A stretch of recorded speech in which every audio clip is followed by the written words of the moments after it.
Alexandre Laïkanchang, dit Alec, conseiller municipal de l'opposition.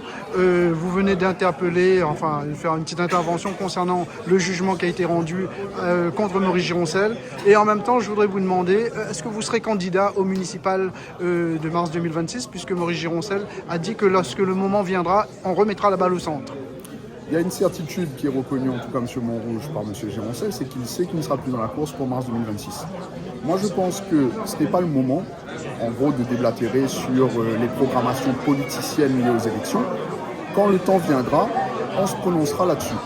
On a laissé entendre qu'on était attaché à Sainte-Suzanne, ce qui est vrai, d'où le fait qu'on exerce notre mandat jusqu'au bout, et d'où le fait qu'en climat d'incertitude et en climat de tension, il est important d'appeler à l'apaisement. Et c'est ce que nous essayons de faire, tant que faire se peut de notre côté. Et on continuera à le faire, et quand les échéances arriveront, on se positionnera en temps et en heure comme n'importe quel candidat de toute la région. D'ores et déjà, vous savez que vous serez candidat.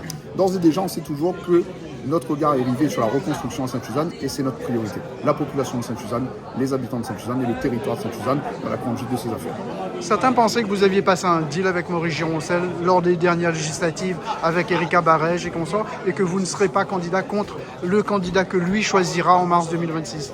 Je n'aime pas l'expression deal parce que ça a une connotation un peu spécifique par ces temps justement de jugement lié à la corruption. Donc je mets de côté. Mais oui, on a reçu un soutien, oui, on l'assume, ce soutien.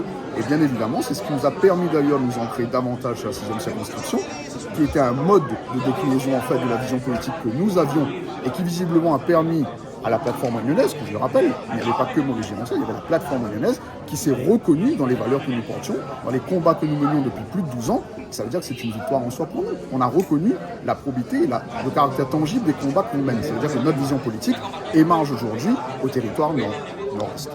Vous vous qualifiez comme conseiller municipal de l'opposition, mais Olivier Duguin, l'autre conseiller municipal de l'opposition, dit qu'il est le seul conseiller municipal de l'opposition aujourd'hui à Sainte-Suzanne. Écoutez, ces paroles lui appartiennent. Moi, j'ai pas envie de commenter les agissements des autres. Je préfère me concentrer sur ce que notre groupe fait aujourd'hui, d'où le fait que nous tenions à assister à ce conseil, même si j'étais en retard, à nous opposer quand il fallait nous opposer, parce qu'une opposition, ce n'est pas quelque chose de frontal et radical sur tout et n'importe quoi. Une opposition, c'est la recherche d'un point qui permet justement de discuter avec des visions et des déclinaisons de vision qui ne sont pas en phase.